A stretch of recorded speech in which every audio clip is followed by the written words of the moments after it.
सहनाववतु सहनौ भुनक्तु सह वीर्यङ्करवावहै तेजस्विनावधीतमस्तु मा विद्विषावहै। ओम शांति शांति शांति। தைத்திரிய உபனிஷத் 31வது வகுப்பு, பிரம்மானந்தவல்லி, முதல் அணுவாக்கம். பிரம்மவிதாப்னோதி பரம் ததேஷாப்யுக்தா சத்யம் ஞானமனந்தம் பிரம்ம யோ வேத நிஹிதம் குஹாயாம் பரமே வ்யோமன்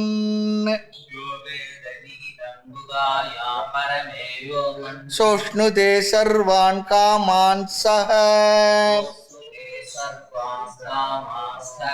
பிரம்மணா விபஷ்சிதேதி பிரம்மவிதாப்னோதி பரம் ததேஷாப்யுக்தா சத்யம் ஞானமனந்தம் பிரம்ம யோ வேத நிஹிதம் குஹாயாம் பரமே வ்யோமன் சோஷ்ணுதே சர்வான் காமான் சஹ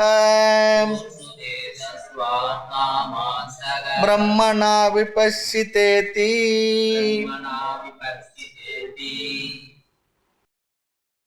பிரம்மத்தை அறிந்தவன் பரத்தை அறிகிறான், அல்லது பிரம்மத்தை அறிந்தவன் பிரம்மத்தை அடைகிறான், அல்லது பிரம்மத்தை அறிந்தவன் மோட்சத்தை அடைகின்றான்.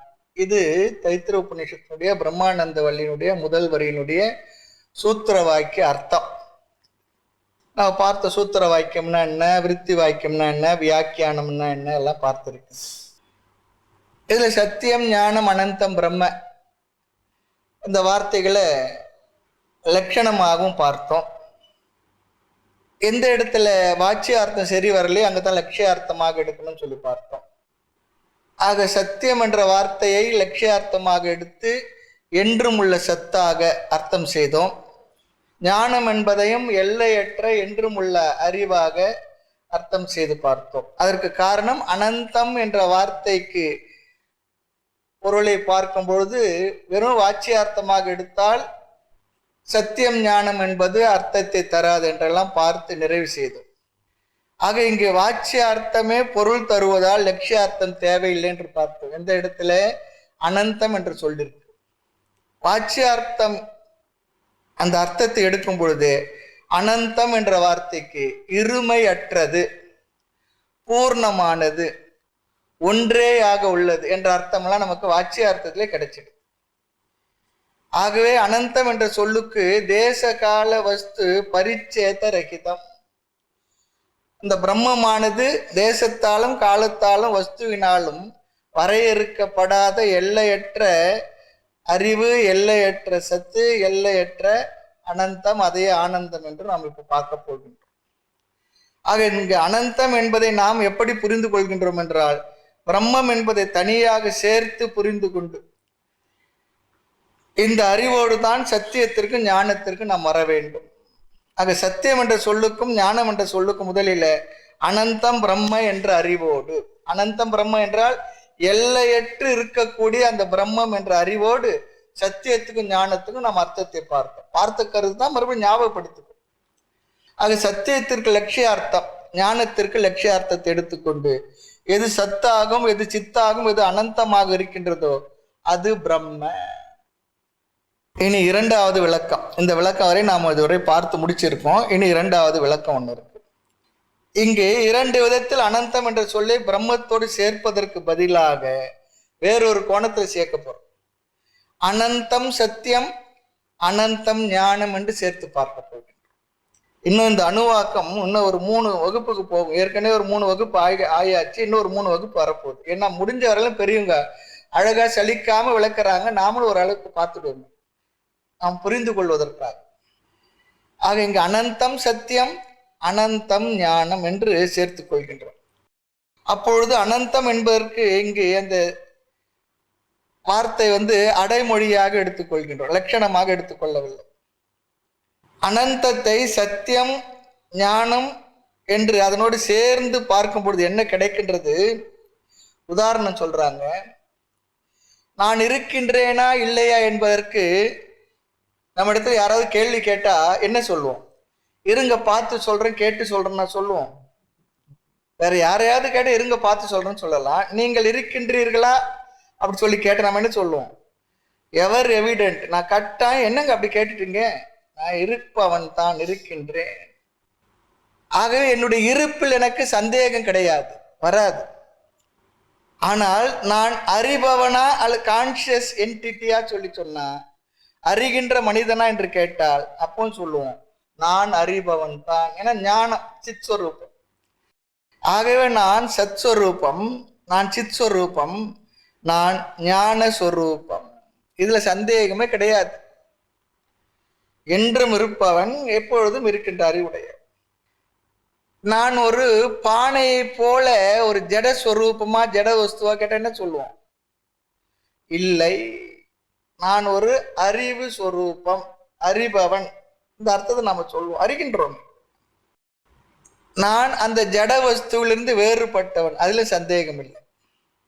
என்னோட வயிறு வேண்டுமானா பானையை போல இருக்கலாம், நான் பானையை போல ஜடம் இல்லை. நான் பானையை போல ஜடம் இல்லை. ஏன்னா பானை ஒன்றும் அறியாது, ஆனால் நான் அறிகிறேன். ஆகவே ஜட வஸ்துவிலிருந்து நான் வேறுபட்டேன். ஆக நான் இருக்கிறேன் என்ற சச்சித் என்பதுல சந்தேகம் கிடையாது. நான் இருக்கிறேன் என்பது சந்தேகம் கிடையாது, அது அறிகிறேன் என்பது சந்தேகம் இல்லை. பின் ஏன் நமக்கு இந்த துயரம் சம்சாரம் எல்லாம் சொல்லி சொன்னான்?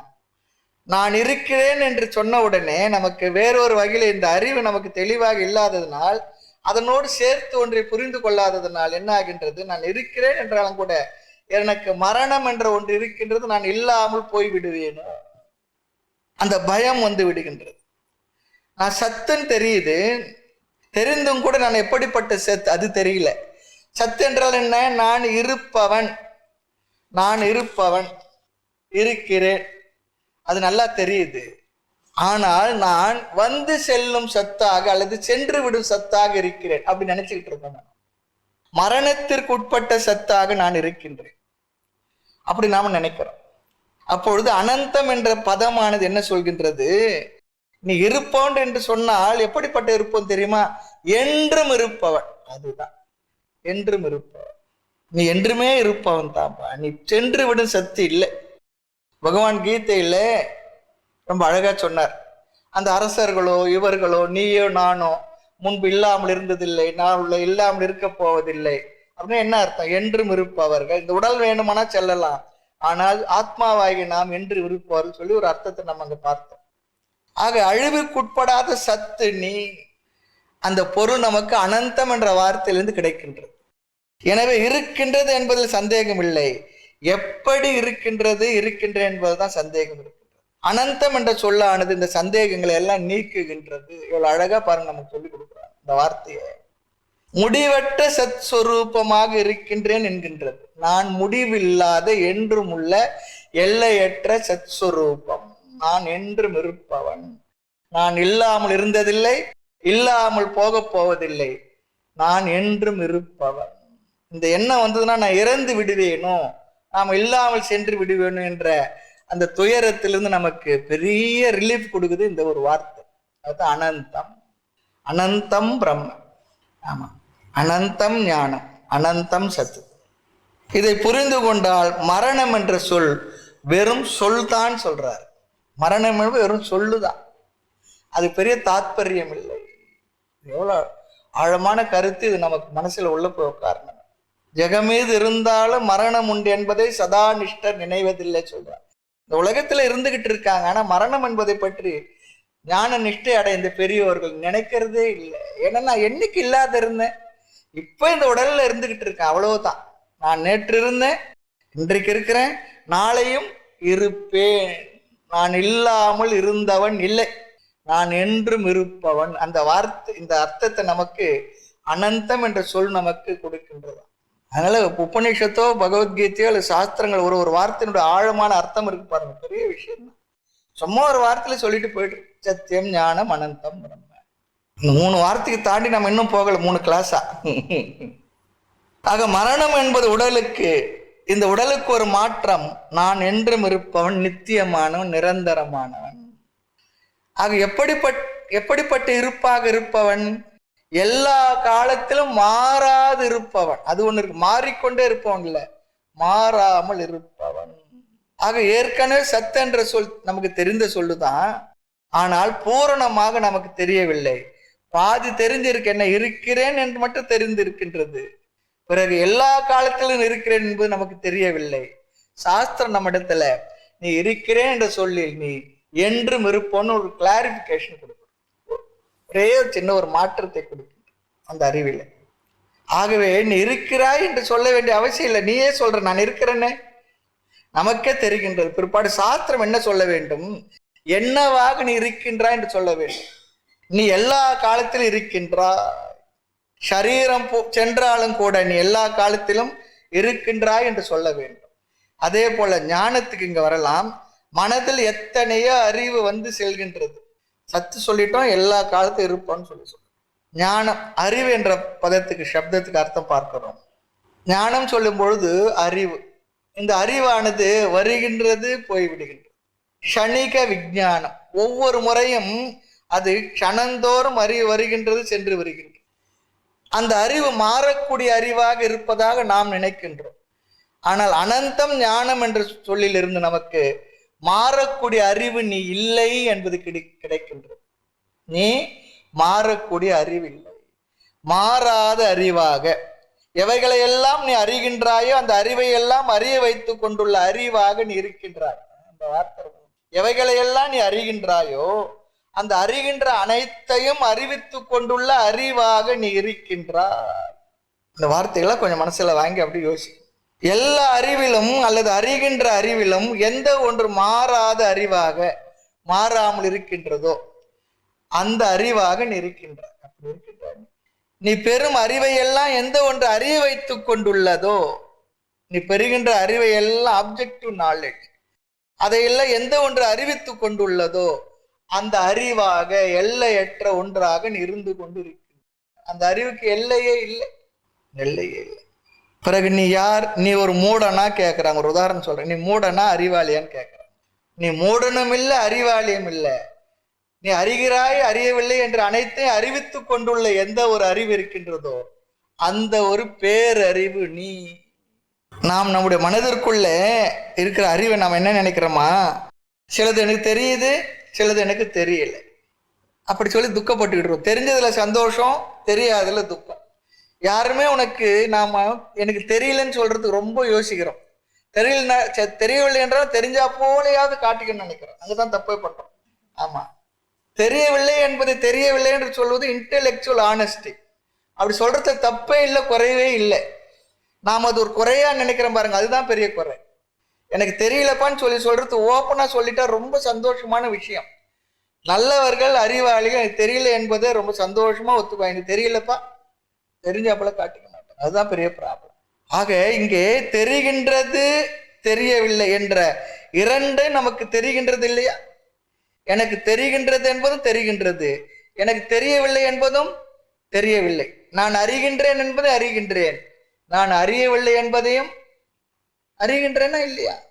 அப்படி எதனால் ஒன்று நான் எனக்கு தெரிகின்றது தெரியவில்லை என்று நமக்கு தெரிவிக்கின்றதோ, இந்த வார்த்தை தான், வார்த்தை ஜாலதான், வேற ஒன்றும் இல்லை.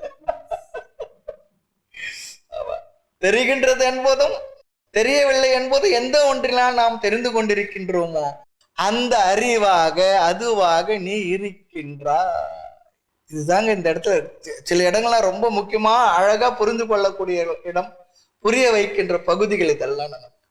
ஆக நான் யார் என்றால் என்னுடைய அறிவையும் அறியாமையும் பிரகாசப்படுத்துகின்ற அறிவு சொரூபமாக, ஞான சொரூபமாக, ஞானமாக, அனந்தம் ஞானமாக நான் இருக்கின்றேன். இந்த இடத்துல நான் என்றும் சொல்லலாம், பிரம்மம் என்றும் சொல்லலாம், எல்லாம் ஒன்று தானே.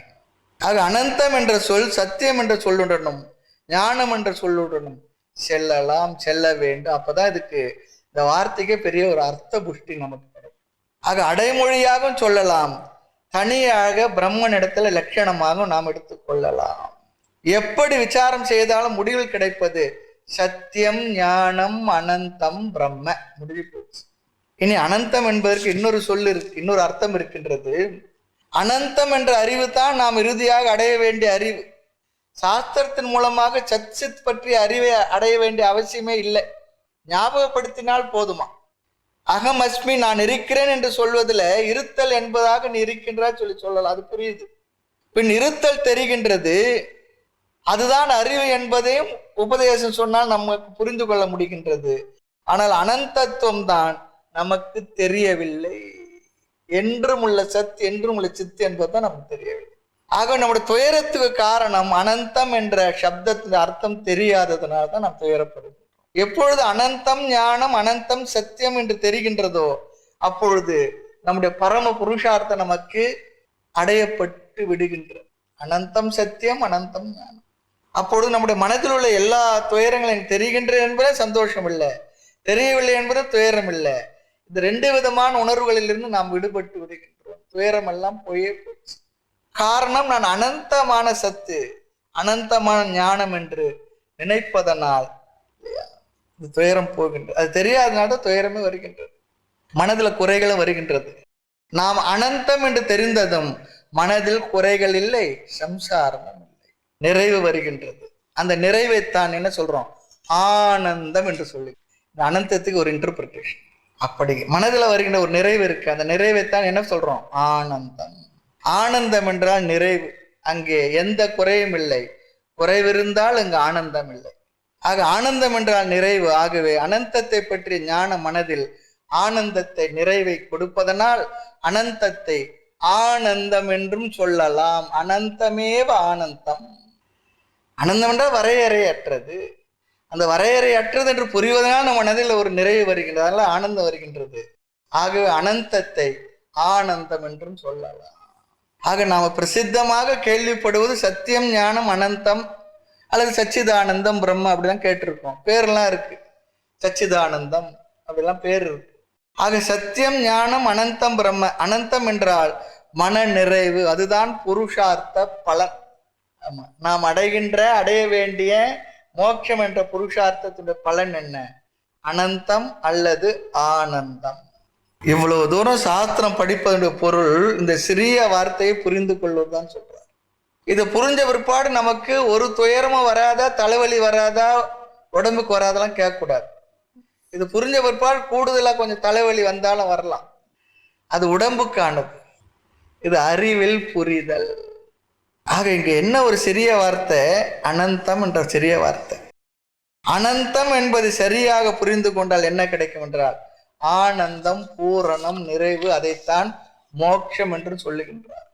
இந்த நிறைவை நாம் மனதில் அனுபவிக்கின்றோம், அது புருஷார்த்தமாக மோட்சமாகவும் அதை நாம் கூறுகின்றோம். இத்துடன் சத்தியம், ஞானம், அனந்தம் என்ற விசாரம் நிறைவடைகின்றது. பிரம்மவிதா ஆப்னோதி பரம். இந்த சப்தமானது நமக்கு மனப்பாடம் ஆயின்னு சொல்லி பார்த்தோம்.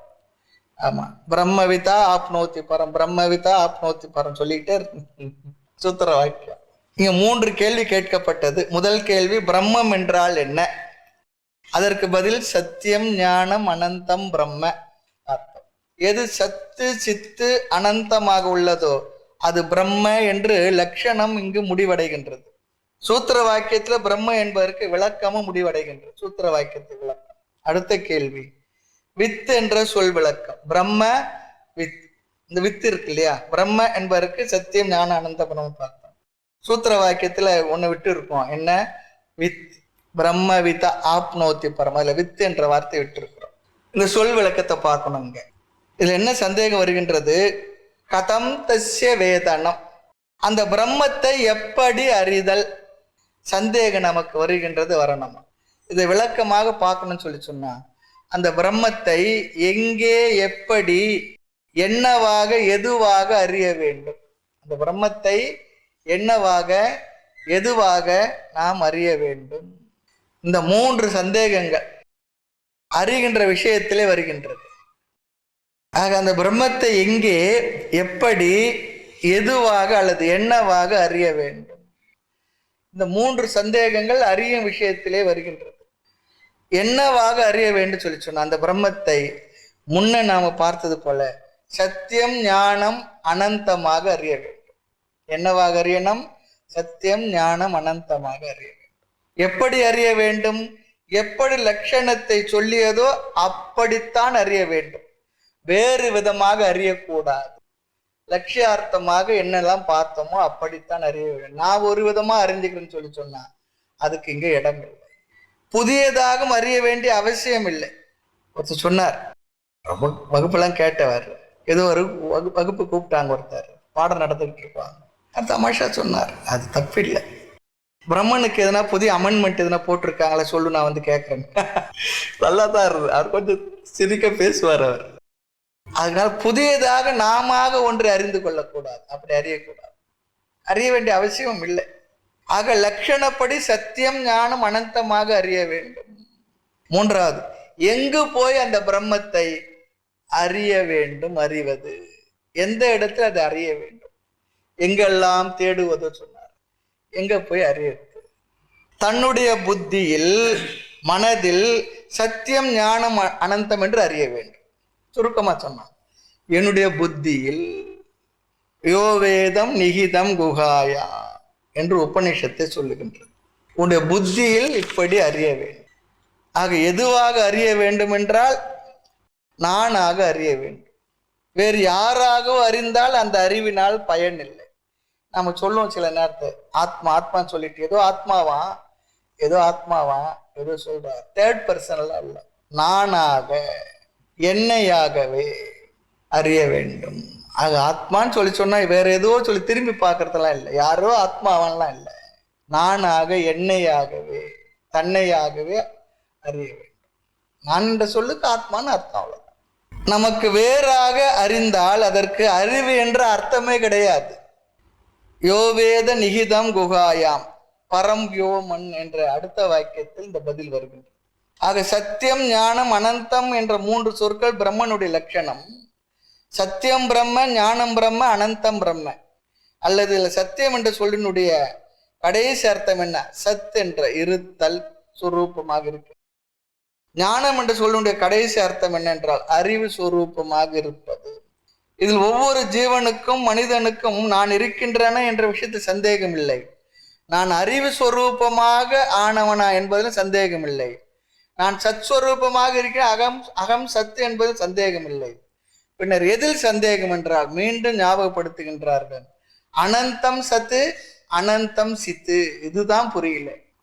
அனந்தம் என்று நமக்கு தெரியவில்லை. என்ன? வரையறை இல்லாத அறிவாகவும் என்றுமே இருக்கின்ற இருப்பாகவும் நான் இருக்கின்றேன் என்பது தான் நமக்கு தெரியல. நான் இருக்கிறேன் என்பது தெரிகின்றது, நான் அறிகிறேன் என்பது எனக்கு தெரிகின்றது. ஆனால் நான் என்றும் உள்ள இருப்பாக தெரியவில்லை. எல்லையற்ற அறிவு ஸ்வரூபமாக நான் இருக்கிறேன் என்பது புரியவில்லை. அனந்தம் சொல்லி சொன்னா என்ற இருப்புக்கு முடிவு இல்லை. உதாரணம் பார்த்தா, புத்தகம் இருக்கிறது, சத்து இருக்கின்றது, துணி இருக்கின்றது, மேஜை இருக்கின்றது, டேபிள் இருக்கின்றது, கிளிப் இருக்கின்றது, எல்லாம் இருக்கின்றது. ஆனால் இதெல்லாம் எல்லா காலத்தும் அப்படியே இருப்பதில்லை. அது காலத்துக்கு காலம் மாறுகின்றதாக இருக்கின்றது. அந்த இருப்பும் மாறி விடுகின்றது. அதுவே ஆகவே என்னுடைய இருப்புக்கு முடிவு இருப்பதாக நான் கருதுகின்றேன். யாரும் தன்னை எல்லையற்ற இருப்பாக கருதுவதில்லை, என்றும் இருப்பவர்களாக கருதுவதில்லை, தெரியவும் இல்லை. இதற்கு என்ன காரணம் என்றால் இந்த அனந்தம் என்ற சொல்லுடைய அர்த்தம் நமக்கு புரியாததனால். இது யார் வந்து சொல்லணும்? சாஸ்திரம் சொல்லி குருவானவர் நமக்கு உபதேசம் பண்ண பிற்பாடு தான் கொஞ்சம் புரிய ஆரம்பிக்கின்றது. நீ என்றும் உள்ள இருப்பு, தாய்மன்னர் வார்த்தை சொன்ன என்றும் உள்ள இயல்பாகி, என்றும் உள்ள இயல்பாகி சொல்றார். நீ என்றுமே இருக்கக்கூடிய சொரூபம், என்றும் உள்ள சொரூபம். நீ மாறுகின்றவன் இல்லை, மறைகின்றவன் இல்லை. நீ மாறாத, மறையாத, இரவாத, பெறவாத, என்றும் உள்ள நித்தியமான ஆனந்த சத் சொரூபம், சித் சொரூபம். அதுதான் நமக்கு தெரியவில்லைன்னு சொல்லி சொல்றார். ஆக அனந்தம் சத்து, நான் என்றும் இருக்கின்றேன். இந்த ஞானத்தில் என்ன நிவர்த்தி கிடைக்கின்றது என்றால் மரண பயம் நிவர்த்தி ஆகின்றது சொல்றார். நான் நிரந்தரமானும் அழிவதில்லை, இந்த நிலையிலும் எனக்கு மரணம் இல்லை. இதெல்லாம் சாஸ்திரத்துடைய வார்த்தைகள் இப்படி விளக்கப்படுகின்றன. இறப்பு இல்லை. இறப்பு என்பது இந்த உடலுக்குத்தான். ஆமா, ஆத்மாவாகி எனக்கு இறப்பு இல்லை, நான் இறப்பற்றவன். மாறுகின்ற சத்து நான் இல்லை, நான் இறப்புக்கு உட்பட்டவன் இல்லை, என்றும் என்றுமே இருக்கக்கூடிய சத்து. அடுத்து நான் அறிவு சொரூபம், கான்சியஸ் பிரின்சிபல் சொல்றேன் பாருங்க, அதுல சந்தேகம் இல்லை. ஆனால் இந்த அறிவானது மாறிக்கொண்டே இருக்கின்றது. மனதில் இருக்கக்கூடிய எண்ணங்களில் இருக்கின்ற அறிவை என்னுடையதாக நான் எடுத்துக்கொண்டால் ஒவ்வொரு எண்ணத்திலும் ஒரு அறிவு வருகின்றது, இன்னொரு பொருள் வந்தால் இன்னொரு அறிவு வருகின்றது, மாறிக்கொண்டே இருக்கின்றது. இந்த விருத்திகள் எல்லாம் என்ற சுபாவத்தை மாற்றிக்கொண்டே இருப்பதாக நாம் கருதுகின்றோம். காரணம், அனந்தம் சித் என்ற அறிவு அர்த்தம் எனக்கு புரியாதது. ஆக அனந்தம் என்ற பதம் தான் நமக்கு புருஷார்த்தத்தை தருகின்றது. ஆயமனர் பாடல் ஒன்று வருது, அனந்த பத உயிர்கள் தோறும் உயிரா என்றும் ஆனந்த நிலையாகி அளவை கெட்டார், தனன் தனி சின் மாத்திரமாய் சதசத்தாய் என்றும் இருந்த கோவே அப்படி சொல்ல. சதசத்தாய் என்றும் இருந்த கோவே, இனம் பிரிந்த மான் போல் நான் இடையா வண்ணம், ஏதோ பிரிஞ்சு வந்தது போல் நான் நினைக்காதபடி அப்படிலாம் சொல்லுவார் பாடல். நிறைய சில பாடல்கள் ஃபேமஸ் பாடல்கள் சிலது இருக்கு, உள்ளுக்குள்ள போய் பார்க்கும்போது தான் நிறைய பாடல்கள்ல இப்படிலாம் அழகான கருத்துக்கள்லாம் சொல்லி வச்சிருக்கு. அனந்த பத உயிர்கள் தோறும் உயிரா என்ற ஆனந்த நிலையாகி அளவை கெட்டா, தனந்தனி சின் மாத்திரமாய் கீழ்மேல் காட்டா, சதசத்தாய் அருட்கோயில் தழைத்த தேவே, இனம் பிரிந்த மான் போல நான் இடையா வண்ணம்.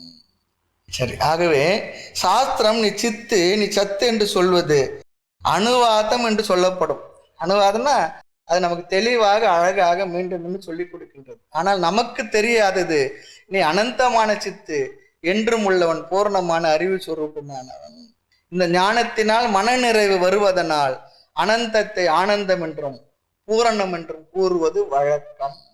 ஏன்னா ஆனந்தம் சொல்லல, அனந்தம் தானே சொல்லியிருக்கு. அப்படி சொன்னா அனந்தம் தான் ஆனந்தம். ஏனென்றால் அனந்தம் என்ற பதத்தின் அர்த்தம் புரியும் பொழுது மனதில் ஒரு நிறைவு வருகின்றது, பூர்ணத்துவம் வருகின்றது. நிறைந்த மனதில் நாம் அனுபவிக்கக்கூடிய அந்த உணர்வுக்கு என்ன பெயர்? ஆனந்தம். இத்துடன் சத்திய ஞானம் அனந்தம் என்ற லட்சணத்தை நாம் நிறைவு செய்கின்றோம். இனி கதம் தஸ்ய வேதன், அதுதான் நம்ம மறுபடியும் பார்க்கணும். அந்த பிரம்மத்தை எப்படி அறிதல், எதுவாக அறிதல் என்ற இடத்தில் என்னவாக அறிய வேண்டும்? அதற்கு பதில் சைத்தன்யமாக, சத்ஸ்வரூபமாக, ஞானமாக, அனந்தமாக அறிய வேண்டும். எந்த இடத்தில்? என்னுடைய மனதில், புத்தியில் தான் இதை அறிய வேண்டும். வேற எங்கேயோ போய் அறியறதுலாம் இல்லை. அறியறது வேற எங்க இடம் இருக்கு? எந்த இடத்துல இந்த அஜ்ஞானம் இருக்கு, அறியாம இருக்கு, அங்கதான் இதை நாம் அறிய வேண்டும், அறிவிக்க வேண்டும். இது ஏதோ வேற ஒண்ணுத்துல வேற ஏதோ ஒரு புது விதமான ஒரு மிஸ்டிக் எக்ஸ்பீரியன்ஸ்ல அறியறது, அப்பதான் அறிய முடியும். அப்படிலாம் கிடையாது. இதே மனதில தான், இதே புத்தியில தான் நம்ம அறிய வேண்டும். நிறைய நேரத்துல என்ன ஆகுன்றது, இந்த வேதாந்த தத்துவம் இதெல்லாம் சொல்லி கொடுக்குற பெருவழி சொல்லிட்டு ஏதோ எங்கேயோ போய் எப்படியோ அறியணும், அதுக்கு நீ அப்படி இருக்கணும் இப்படி இருக்கணும், என்னவோ ஒரு விதமா நம்முடைய அனுபவங்களுக்கு அப்பாற்பட்ட ஒன்றாக சொல்லி சொல்லி நம்ம ஒரு மாதிரி பண்ணி வச்சுட்டாங்க. சாஸ்திரம் அழகா முறையா சம்பிரதாயத்தை வந்து குருமார்கள் சொல்லி கொடுத்துடுறாங்க. இதுதான் சொல்லி, அதுதான் உண்மை. சரி, அறிந்தால் என்ன பலன்? யோவேத நிகிதம் குகாயாம் பரமே வியோமன். நாம் பிரம்மத்தை பற்றி அறிவைத்தான் அடைய வேண்டுமே தவிர, இந்த இடத்துல இன்னொரு கருத்து பாருங்க, பிரம்மத்தின் அனுபவத்தை அடைய வேண்டிய அவசியம் இல்லை. இது அடுத்த ஒரு விவகாரமான கருத்து தான். நிறைய பேர் நினைச்சுக்கிட்டு இருக்கு, பிரம்மத்தை தான் அறிய வேண்டுமே தவிர பிரம்மத்தை பற்றி அனுபவத்தை அறிய வேண்டிய அவசியம் இல்லை. பிரம்ம ஞானம் தான் நமக்கு தேவை. பிரம்மத்தை அடைதல், பிரம்ம பிராப்தி என்பது சுபாவமாக ஞானத்தின் விளைவாக கிடைத்து விடுகின்றது. அறியாமையினால் ஒன்று இழந்த பொழுது, அறிய வந்த பொழுது என்ன ஆகின்றது? இல்லை என்று நினைத்த அந்த பொருள் என்ன ஆகின்றது? நமக்கு கிடைத்ததாகி விடுகின்றது. எதனால்? சென்று அடைந்தோமா? இல்லை, அறிவை உணர்த்தி விட்டு. அது ஒரு நல்ல ஒரு அனுபவ உதாரணம் என்னன்னா, செல்போன்ல ஒருத்தர் பேசிட்டு இருக்கோம், நம்பர் ஒன்று கொடுக்குறோம், இருங்க என் போன்ல போயிட்டு செல்போனே தேடுறோம், செல்போன்ல பேசிக்கிட்டு நடக்கிறது இல்லையே. சொல்றேன், ஒரு உதாரணத்தை சொல்றேன், இப்ப இருக்க நிதர்சனமான உதாரணம். இல்லை என்றால் என்ன பண்ணணும்? சாவி நம்ம பேக்கெட்ல வச்சுட்டு சாவி எங்கெங்க தேடுவோம். அது கழுத்துல போடுற மாலையை சொல்லுவாங்க. இல்லை கழுத்துல ஆடை வச்சுக்கிட்டு என்ன பண்ண, ஒரு ஆட்டுக்குட்டியை தேடிக்கிட்டே இருந்தாங்க, கழுத்துல ஆடுக்கு மறந்து போச்சு. ஒரு கிணத்துல விழுந்திருக்கா பார்த்தா அவன் கழுத்துல ஆடு இருக்கிறது கிணத்துல இருக்க தண்ணியில தெரியுது. அப்ப அங்க அடைஞ்சானா அறிஞ்சானா? அறிஞ்சதுனால என்ன பண்ணா? அடைந்தது ஆகிட்டு. சிம்பிள் உதாரணம். இன்னொரு உதாரணம் இருக்கு, 10 பேர் ஆத்த கடந்த கதை, அது அப்புறம் பார்ப்போம். ஆக பிரம்மம் அத்வைதம் இருமையற்றது என்ற ஞானம் நமக்கு இல்லாத காரணத்தினால் துயரம். பிரம்மம் அல்ல அத்வைத அனுபவம் நமக்கு அவசியம் கிடையாது. காரணம், ஏற்கனவே நமக்கு அத்வைத அனுபவம் இருக்கின்றது சொல்றார் சாமி. எனக்கு தெரியலையேன்னு சொல்றோம், அதுதான் சாஸ்திரம் படிக்கும். ஆழ்ந்த உறக்கத்தில் நமக்கு அத்வைத அனுபவம் இருக்கின்றது. ஆழ்ந்த உறக்கத்தில் நமக்கு அத்வைத அனுபவம் இருக்கின்றது. அங்கு இருமை கிடையாது. அறிபவன் அறியப்படும் பொருள் அறிதல் என்பதெல்லாம் அங்க இல்லை ஆழ்ந்த உறக்கத்துல. ஆக இந்த இருமையற்ற அத்வைத அனுபவமானது நமக்கு ஏற்கனவே இருக்கின்றது. பின் எது நமக்கு இல்லை என்றால், இந்த பிரம்மம் எல்லா நிலைகளும் அனுபவமாக இருக்கின்றது என்பதுதான் தெரியல. ஆழ்ந்த உறக்கத்தில் அனுபவமாக இருக்கின்ற அந்த அத்வைத பிரம்ம ஞானம், பிரம்மத்தை பற்றிய அறிவு, விழிப்பு கனவு ஜாகிரத் நிலைகளில் அனைத்திலும் அத்வைதமாக இருக்கின்ற என்ற அறிவு தான் நமக்கு இல்லை. விழிப்பிலும் கனவிலும் நான் அத்வைதமாகத்தான் இருக்கின்றேன் என்ற விழிப்பு தான் நமக்கு இல்லை. ஆழ்ந்த உறக்கத்தில் நம்ம அத்வைதமா தான் இருக்கோம், ஆனா அது நமக்கு தெரியல. ஆனால் விழிப்பு கனவில் நமக்கு அப்படிப்பட்ட அறிவுடன் நாம் இருப்பதில்லை. அது வேண்டும், அதுதான் நமக்கு வேண்டும். அதுதான் அந்த அறிவு தான், அந்த ஞானம் தான் நமக்கு வேண்டும். புரியுதா பாருங்க? இது ஒரு முக்கியமான விஷயம். இதெல்லாம் ரொம்ப சாஸ்திரம் படிக்கிற கருத்துக்களிடத்திலேயே கூட நிறைய விதமான வேறுபாடுகள் இது ஒண்ணு சொல்லுவாங்க. தெரியும், அனுபவங்கள் மாறுகின்ற மாறுபகளை பற்றி அறிந்து கொண்டிருந்தாலும் கூட நான் மாறாத நித்தியமான அத்வைதமான ஆத்மஸ்வரூபம் என்ற அறிவு நமக்கு எப்பொழுதுமே இருப்பதில்லை, இருப்பதே இல்லை, எப்பொழுதும் இருப்பதில்லை. அதனால்தான் துயரமே. ஆமா. ஆகவே பிரம்மம் அல்லது அத்வைத அனுபவத்தை நாம் எதிர்பார்க்க கூடாது. அத்வைத ஞானத்தை தான் நாம் அடைய வேண்டுமே தவிர அத்வைத அனுபவத்தை அடைய வேண்டியது இல்லை. அது எப்படி, எங்கே, எதுவாக என்று 3 கேள்விகளில் எதுவாக அறிதல் என்பதற்கு அடுத்து நாம் விளக்கம் பார்க்க போகின்றோம். தானாகவே, நானாகவே, நான் என்பதாகவே அது இருப்பதாக அறிய வேண்டும். இந்த பிரம்மத்தை அறிபவனாக அறிய வேண்டும். முதல் ஸ்டெப்.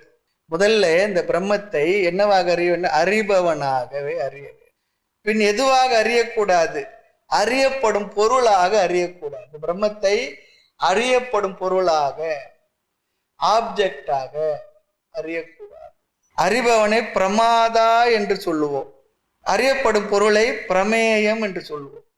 அறிபவனை பிரமாதா, அறியப்படும் பொருள் பிரமேயம். ஆக பிரம்மத்தை எப்படி அறிய வேண்டும் என்றால் பிரமாதாவாக அறிய வேண்டும், அறிபவனாகவே அறிய வேண்டும். பிரமேயமாக, அறியப்படும் பொருளாக பிரம்மத்தை நாம் அறியக்கூடாது. பிரமேயம் சொல்லிச்சுன்னா அறியப்படும் பொருள். அதற்கு காரணம், எல்லா பொருள்களையும் நாம் அறியப்படும் பொருளாக நாம் அறிவோனாக அறிந்தறிந்து பழகியதுனால பிரம்மத்தையும் அப்படிப்பட்ட பொருளாக அறிய நமக்கு இயல்பாக அந்த நேச்சர், அந்த எண்ணம் வந்துடும். ஆகவே இங்கு சொல்லிக் கொடுக்கின்றார்கள், அறியப்படும் பொருளாக பிரம்மத்தை அறியக்கூடாது, அறிபவனாக நீ அறிந்து கொள். ஒரு பொருளாக அறியக்கூடாது, அறியப்படும் பொருளாக அந்த பிரம்மன் இல்லை. இது முக்கியமான கருத்து. பிரம்ம ந பிரமேயம். ஏன் இதை முக்கியம் என்று சொல்கின்றோம் சொன்னா, நம்முடைய புத்தியில் எந்தெந்த அறிவெல்லாம் வருகின்றதோ அனைத்தும் அறியப்படும் பொருளாக புத்தியானது நமக்கு காட்டி கொடுத்து கொண்டிருக்கின்றது. பிரம்ம ஞானம் ஒன்றுதான் விதிவிலக்காக இருக்கின்றது. ஆக பிரம்மத்தை நான் அறிபவனாக அறிய வேண்டும், தவிர அறியப்படும் பொருளாக நாம் அறியக்கூடாது. ஏன் அறியப்படும் பொருளாக அறியக்கூடாது என்றால், பிரம்மம் பிரமேயமாக அறியப்படும் பொருளாக இருந்தால் என்னென்ன தோஷங்கள், குறைபாடுகள் வரும், அதை நாம இப்ப பார்க்க போறோம். 4 விதமான குறைபாடுகள் வரும். அறியப்படும் பொருளாக பிரம்மத்தை நாம் அறிந்தால் 4 விதமான தோஷங்கள் வரும், குற்றங்கள், குறைகள் வரும். முதல்ல, பிரம்மன் பிரமேயம், அறியப்படும் பொருள் இல்லை. காரணம் என்ன? எந்த காரணத்திலால் இந்த பரம்பொருளானது, பிரம்மமானது சத்தியம் ஞானம் அனந்தமாக அறியப்படும், சத்திய ஞானம் அனந்தம் பிரம்மமாக இருக்க அந்த பொருள் அறியப்படும் பொருளாக அறிய முடியாது என்றால், முதல் காரணம் அனந்தத்வா. இங்க இருக்க வார்த்தையை வச்சு சொல்றேன், அனந்தத்வா. அனந்தத்துவம் சொல்லி சொன்னா, பிரம்மன் அனந்தம் என்று சொல்லப்பட்டுள்ளது. அனந்தம் என்றால் வரையறைக்கு அப்பாற்பட்டது. வரையறைகள் அதற்கு இல்லை. எதனாலும் அது வரையறுக்கப்படாதது. காலத்தினாலோ தேசத்தினாலோ வஸ்துவினாலோ வரையறுக்கப்படாத ஒரு பொருள், எல்லையற்றது. ஒரு கால் பிரம்மன் பிரமேயமாக நம்முடைய புத்தியில் அறியப்படும் விஷயமாக இருந்து விட்டால் அது எப்படி தேசத்தினால் காலத்தினால் வஸ்துவினால் வரையறுக்கப்படாத பொருளாக இருக்க முடியும்? நம்ம புத்தியில் அறியப்படும் பொருளாகிவிட்டார். இங்க வரையறுக்கப்படாது சொல்றாரு. நாம் அறிகின்ற பொருளெல்லாம் வரையறைக்கு உட்பட்ட பொருளை தான் அறிந்து கொண்டிருக்கின்றோம். அது எதுவாக இருந்தாலும் எல்லாம் அப்படித்தானே இருக்கு. படைக்கப்பட்ட திருஷ்யம் எல்லாமே வரையறைக்கு உட்பட்டது தான். வரையறைக்கு உட்படாத ஒரு பொருள் எதுவுமே இல்லை. என்ன வரையறை? 3 வரையறை முக்கியமா பார்த்தோம். காலத்தினால், தேசத்தினால், வஸ்துக்களினால் வரையறுக்கப்பட்டதாகத்தான் இருக்கின்றது. அப்படி வரையறுக்கப்படாத வஸ்து பிரம்மன் சொல்லும் பொழுது அதை அறியப்படும் பொருளாக நாம் அறிந்தால் அது காலதேச வஸ்துவினால் வரையறுக்கப்பட்ட பொருள் ஆகிவிடுமே. அதுதான் அனந்தத்துவா. ஏனென்றால் அது அறியப்படும் பொருள் இல்லை என்பதற்கு இதெல்லாம் காரணம் சொல்றோம்.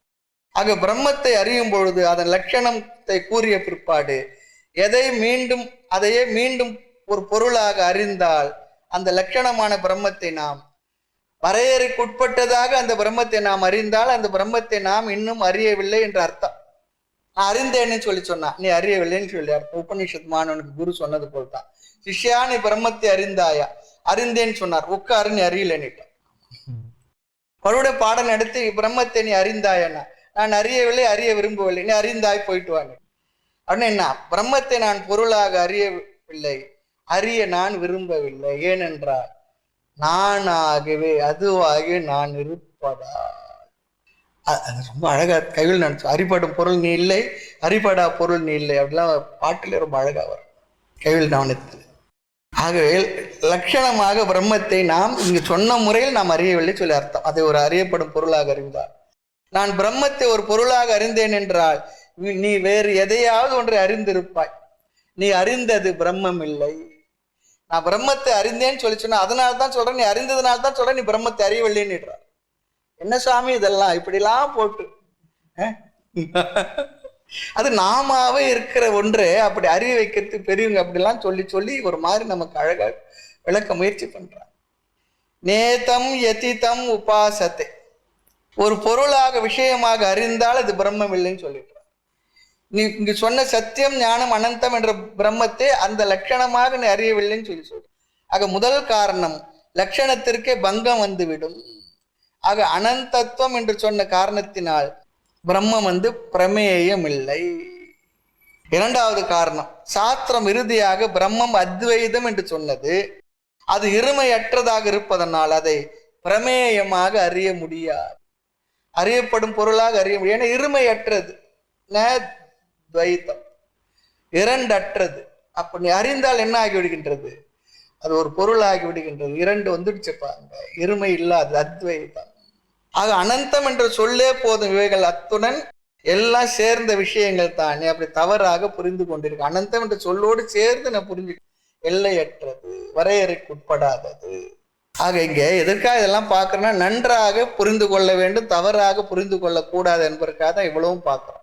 ஆக சாஸ்திரமானது அத்வைதம் பிரம்மம் என்று சொல்லிவிட்டது. துவைதத்தில் முதல் துவைதம் என்னவா? அறியும் கருவி அறியப்படும் பொருள் என்பதுதான் முதல் துவைதம் சொல்றார். அறிவதற்கு பயன்படும் கருவி அறியப்படும் பொருள். உலகத்துல பல இருமைகள் இருக்கு, பேர் ஆஃப் ஆப்போசிட்ஸ் நிறைய இருக்கு. அதற்கு முன்னால் முதல் இருமை எப்பொழுது துவங்குகின்றது என்றால் நான் அறிபவன், மற்றதெல்லாம் அறியப்படும் பொருள் என்பதில் தான் துவங்குகின்றது. இந்த உலகம் என்னால் அறியப்படுகின்றது, ஆக அறியப்படுகின்ற பொருள். அங்கேயே துவைதம் துவங்கிவிட்டது சொல்றார். அதாவது நம்முடைய இந்த உடல் இருக்கின்றது, அதுவும் பஞ்சபூதத்தினால் ஆனது. இந்த உலகத்துல பல பொருள்கள் இருக்கின்றது, அதுவும் பஞ்சபூதத்தினால் ஆனது. அப்போ இந்த உடலில் இருந்து கொண்டு பஞ்சபூதத்தினால் மனதில் இருந்து கொண்டு இந்த பஞ்சபூதங்களால் இருக்கக்கூடிய வெளிப்பொருள்களை இந்த பஞ்சபூதங்களே அறிந்து கொண்டிருக்கின்றது. ரெண்டுமே அறியறது என்ன? அறியப்படும் பொருளும் பஞ்சபூதமாக இருந்துகிட்டு இருக்கு. இப்போ நம்ம அதுதான் பண்ணிக்கிட்டு இருக்கோம். இந்த உடலில் இருந்து கொண்டு உடலும் ஸ்தூல பஞ்சபூதம், மனம் சூக்ஷ்ம பஞ்சபூதம். அது என்ன பண்ணுது? வெளியில் உள்ள மற்ற பஞ்சபூதங்களான பொருள்களை அறியப்படும் பொருளாக அறிகின்றது. இது அறிபவனா இருக்கு, அது அறியப்படும் பொருளா இருக்கு. இது உடலில் இருந்து கொண்டு இல்லையா? அப்போ பஞ்சபூதமே பஞ்சபூதத்தை அறிஞ்சுக்கிட்டு இருக்கு. இதுவும் ஒரு விதமான விஷயம்தான், ரொம்ப யோசிக்கணும். ஆக இந்த உடலை அனுபவிப்பவனாக வைத்துக்கொண்டு மற்ற பஞ்சபூதங்களை அனுபவிக்கப்படும் பொருளாக எடுத்துக்கொள்கின்றோம். இது இந்த இடத்துல ரொம்ப அழகான ஒரு புது கருத்து தான். புது கருத்து தான் இருக்கிறது, நாம இப்ப படிக்கிறதுல புதுசா தெரியுது. புத்தகம் அனுபவிக்கப்படும் பொருள். உடல் மனம் இவைகளின் துணை கொண்டு என்ன பண்றோம்? புத்தகத்தை அறிகின்றோம். அதனாலதான் சொல்ற, இந்த உடல்ல இருந்து கொண்டு நாம் ஏற்படுத்துகின்ற முதல் துவைதம் சப்ஜெக்ட் ஆப்ஜெக்ட் என்ற டிவிஷன். நான் சப்ஜெக்ட், இந்த பொருள் எல்லாம் ஆப்ஜெக்ட். இந்த சப்ஜெக்ட் நான் நினைக்கிற இந்த உடலும் என்ன, அதுவும் ஆப்ஜெக்ட் தான் சொல்லி சாஸ்திரம் நமக்கு சொல்லி கொடுக்க போறோம். அது உடலும் மனதும் நீ நினைக்கிற போல ஆப்ஜெக்ட், சப்ஜெக்ட் இல்லை, அதுவும் ஆப்ஜெக்ட் தான். ஆனா இப்ப நீ என்ன பண்ணிட்டு இருக்க, நீ இந்த உடலையும் மனதையும் சப்ஜெக்டா நினைச்சு உலகத்தை அறிகின்ற பொருளை ஆப்ஜெக்டா நினைக்கிற. ஆனா நீ நினைக்கிற ஆப்ஜெக்டும் ஆப்ஜெக்ட் தான், நீ நினைக்கிற சப்ஜெக்டும் ஆப்ஜெக்ட் தான்.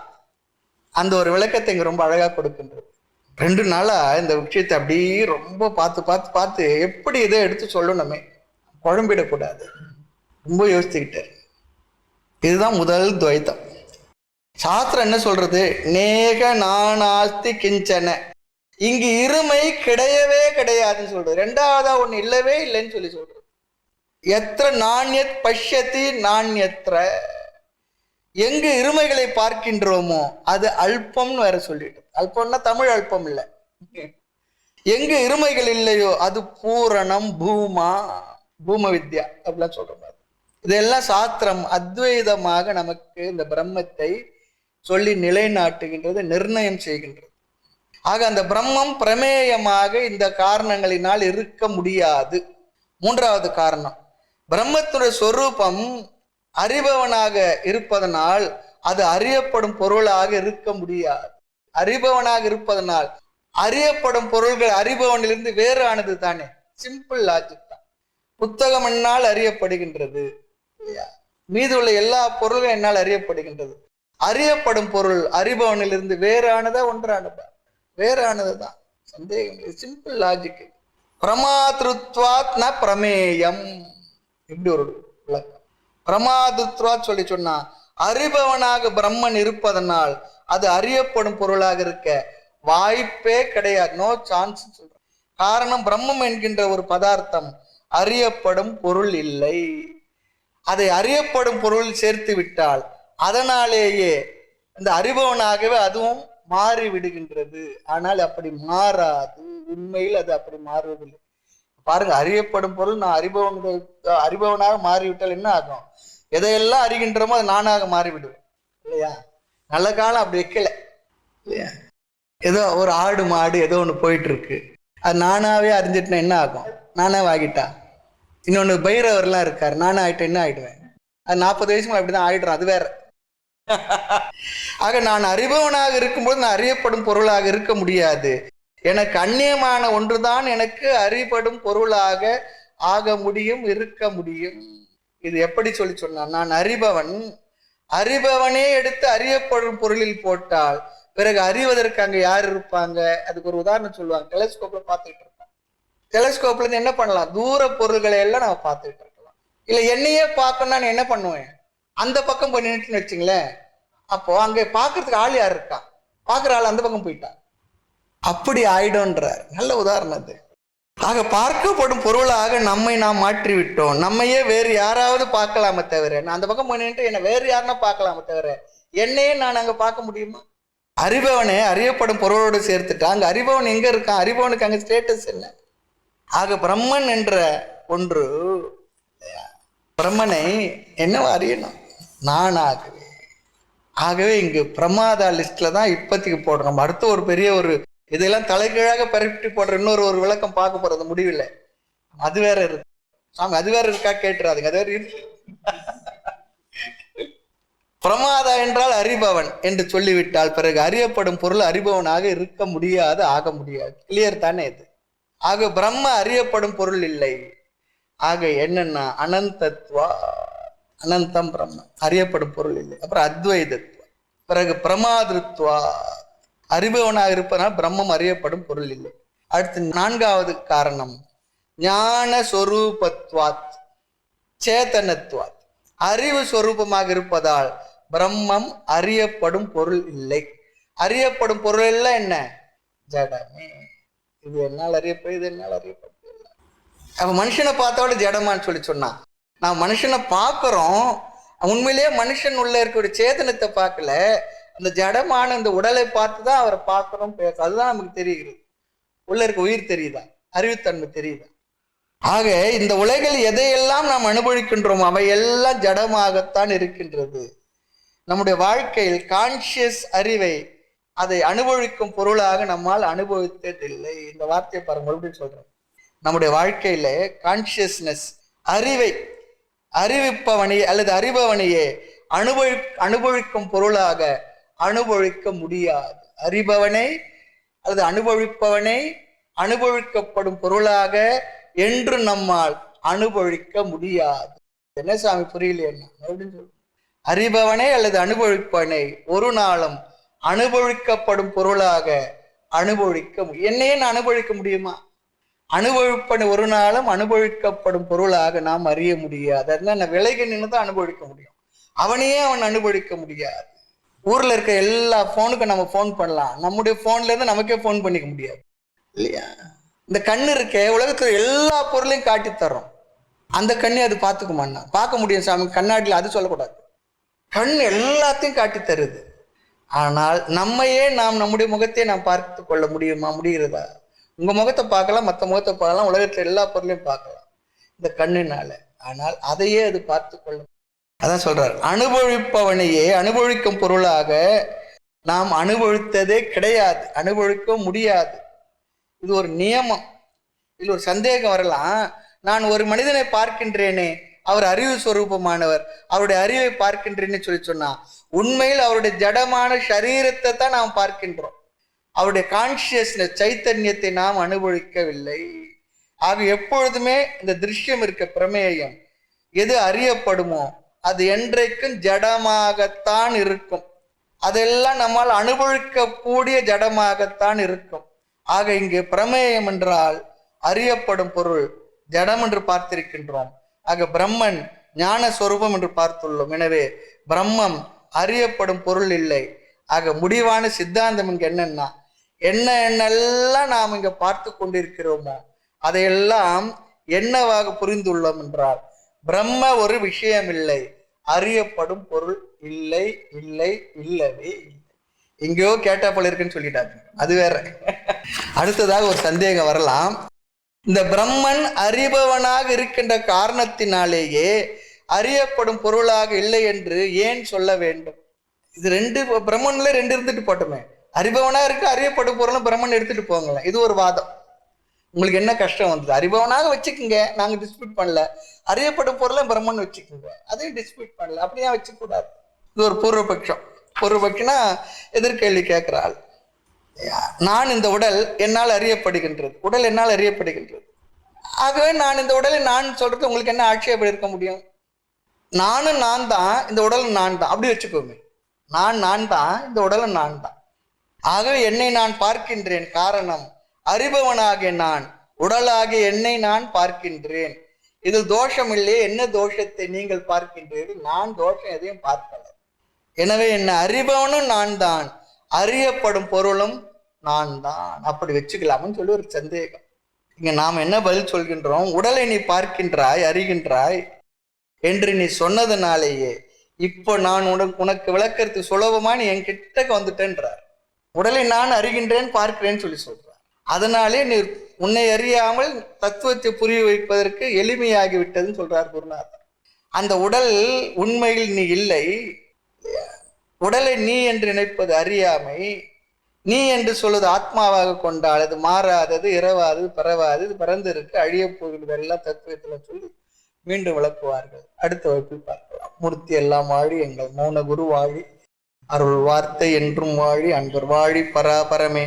ஓம் பூர்ணமத பூர்ணமிதம் பூர்ணாத் பூர்ணமுதச்யதே பூர்ணஸ்ய பூர்ணமாதாய பூர்ணமேவாவசிஷ்யதே.